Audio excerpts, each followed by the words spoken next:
I did a walk and talk yesterday, but I hated it. So I'm going to repeat it today. And yeah, that's what we're going to do. But first, let me tell you, last night I was going to bed, and I'm an old person, so it was about 9 o'clock. We watched 2 episodes of House of Dragon, and that was it for me. I was ready for Mimi's. I go to get ready for bed. I'm brushing my teeth, and Carter comes in the RV, and he says, there's somebody out the road by the Apocalypse house. And I'm like, because I'm a nosy neighbor, even though I have like no neighbors. I'm like, what are people doing out there? It's 9 o'clock at night. It's pitch black. What are they doing up there? I don't know. I sat outside probably for about a half hour watching the taillights and headlights in the dark. And I had no idea what they were doing. I figured they were dumping their trash, right? But look at this. You see it? You see it? Now, either they dumped all their trash, which includes an RV, or they're setting up camp out there on their property with all of their trash, which means now I have a neighbor. And I probably won't be able to walk my dogs off leash up that road anymore. Hopefully, if they have a dog, they put a fence up. You know how I am about fences. It's actually kind of funny. Like, we chose our land here, our property. I mean, we looked high and low at properties out here. And we chose this property because it was very secluded. And the only neighbor we had was back there in the distance. And I think that's just an abandoned place. So, and then we have this little cabin up on the hill, which we know that guy, but he just hangs out there occasionally. He doesn't live there, and he's a really nice man. But we chose this area because there wasn't a lot of people, and there wasn't any trash dumping. Like when you go further east of us, there's so much trash being dumped everywhere. And I don't want to live somewhere where people come in from the city and dump their trash. That would make me nervous. So anyway, I just find it kind of funny that here we are. We've lived out here now for 30 days, and we have a neighbor who has put a lot of trash on his property. I'm going to guess he's not going to give us the bricks. He has a ton of like paver bricks over there, and I was going to ask him, because I thought he was just dumping trash out there, if we could have the bricks, but I'm going to guess he brought those out there because he's going to use them, which was a good thing to bring with you. So today I'm taking you guys to the Grand Canyon. It's that way, and it's not that far from our property. I know you guys are probably like, huh? The Grand Canyon? I know, it sounds very boring for an exploration video, but I walked upon this, a couple days ago, because I've always been curious. Now, we could take this road out of here. We could also take another road further up by that power pole, wherever that is in this video. But there's a power pole. Yeah, it's right there. And we could take that road. Now, I've taken that road a couple of times just to explore when I leave the property. And on that road over there, when it goes down, I noticed there is like a wash or something back there behind our property in the cactus. But there is no wash up here. No big arroyo or anything like that. So I wanted to go and look at that. I've been wanting to go look at it. It's hard to get to that area from that road over there. I've walked that road over there, but it is like nothing but cactus on that side. So the other day, when I was out walking the dogs in the morning, out of the blue, I conjured up all of my nerve and said, let's go check it out, dogs. And I was kind of impressed. I also had a lot of questions in my mind about what am I looking at here? So I've decided for today's exploration, I'm going to take you guys over to this area, and maybe you guys will have an explanation for me on, well, you're just going to have to see. One thing I've noticed after being out here for 30 days is I don't have a lot to talk to you guys about anymore on these walk and talks. You know, when I was living in the neighborhood, I could have 100 conversations every day with you. I think that means that maybe my mind is settling out here. Maybe I am actually finding the peace that I was searching for. I don't know. But when I think about doing these walk and talks now, I think, whatever will I talk to people about? You know, it's like life has slowed down drastically, which is exactly what I wanted. And my mind isn't racing, going 100 miles an hour anymore. And that's nice. I guess when you take away things like the neighborhood, the noise, the fireworks, the nosiness, people looking over your walls, the HOA, and all of that baloney, the things that used to bother you daily, the loud cars with the modified exhausts, and, you know, the dirt bikes and noise just screaming down the road behind your house. And you're out here, and there's just not a lot to bother you. I do think some of our biggest problems still bother me. But it's easy just to kind of get wrapped up in the beauty of the day and the peace out here. You know, on that note of peace and quiet and not a racing mind, I do hope our new neighbor isn't going to be shooting guns off every Saturday. I hope he's not going to be just lighting fireworks because he can. I hope he moved out here for the peace and quiet also. Some people just move out here for the affordability, but they don't change anything about their lifestyle. And gosh, I mean, we hear gunshots in the distance all the time. People are always doing target practice out here. But it might drive me crazy to listen to it just right up the road from our place. Let's hope not. I'm going to say a prayer about that.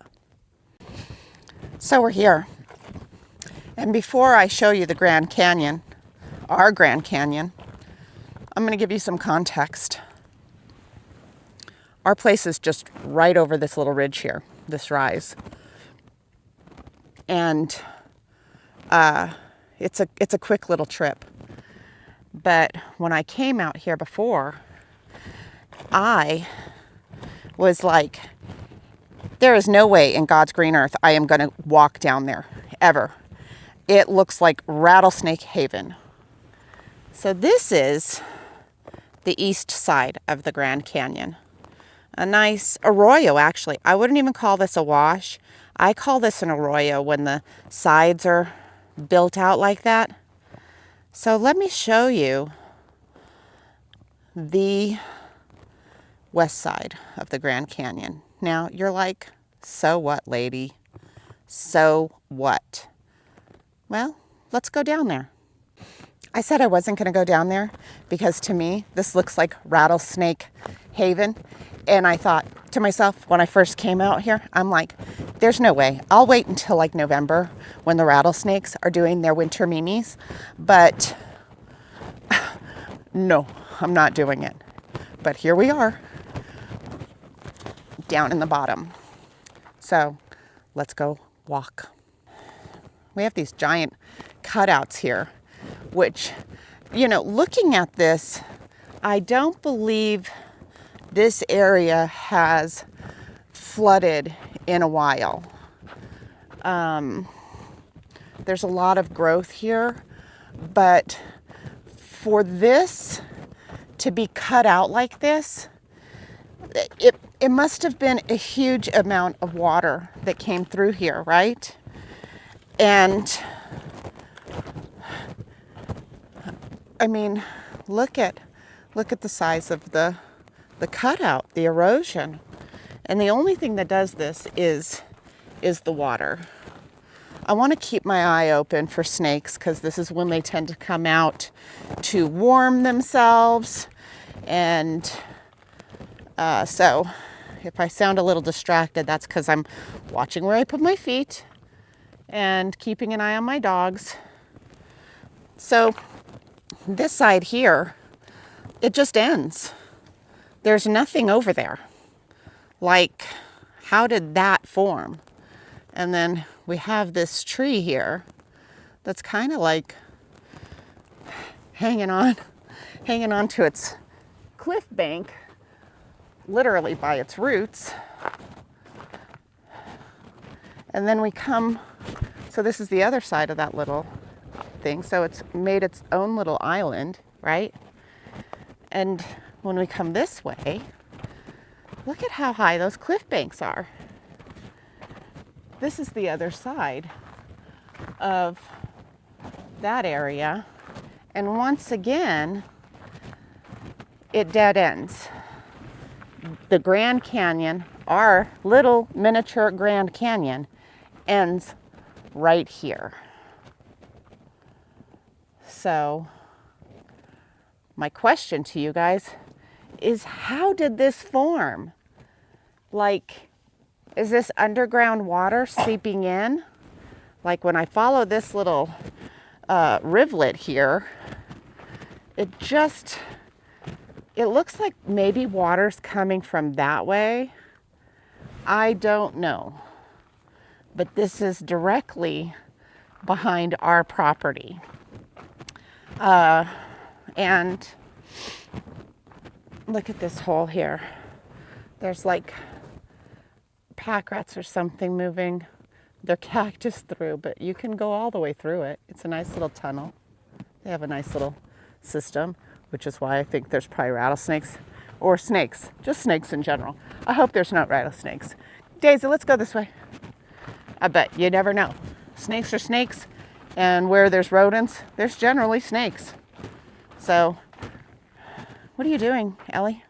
You're gonna make that fall on you. Let's go up on this. I'm gonna try. I think I'm gonna take this path. Or I'm gonna try. Whew. What is that? Oh, it's an ant. Goodness sakes, girl. Lord Almighty, don't let me hurt myself.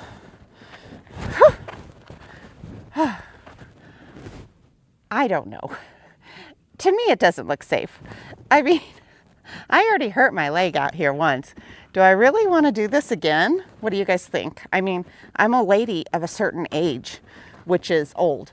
So anyway, maybe this is as far as I need to go up this little area here. So, hi, Kai. Anyway, I found it fascinating when I stumbled across it. And I really thought it was an arroyo that flowed from way up west of us. But trust me, there's really nothing on the other side of this. It just starts. And it had to be a lot of water, right?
So,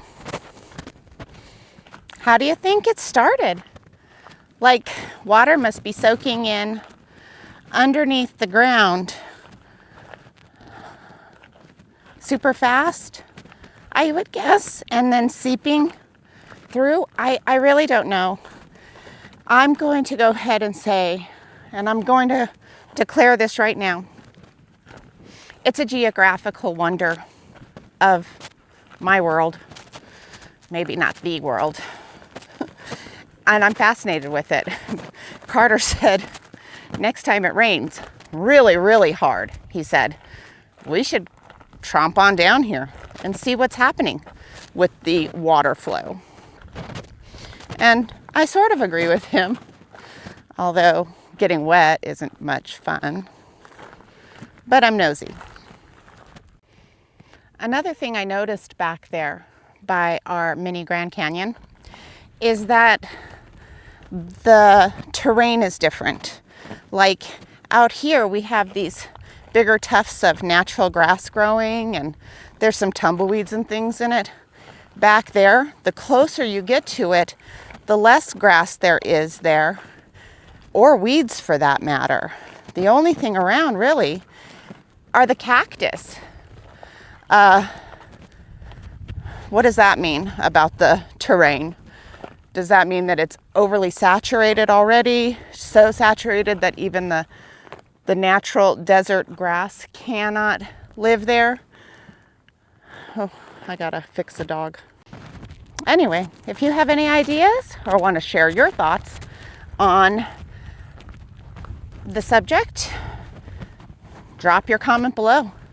Tell me how you think the mini Grand Canyon formed.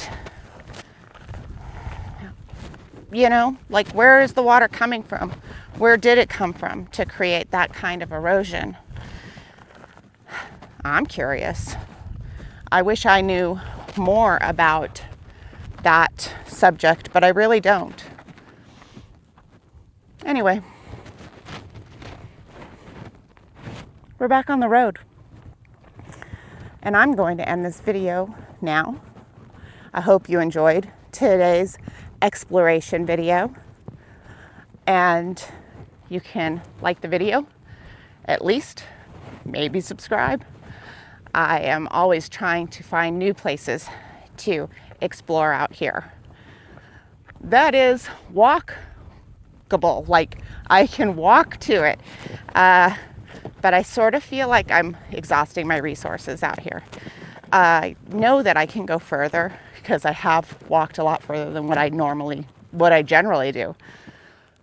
But the sun and the heat really start getting to me once that sun is up a little higher, and I have to take my dogs into consideration. So I probably will walk out further when the temperatures change and it's cooler and I'm wearing more clothes. So anyway, thanks for joining, and we'll see you on the next one. Take care.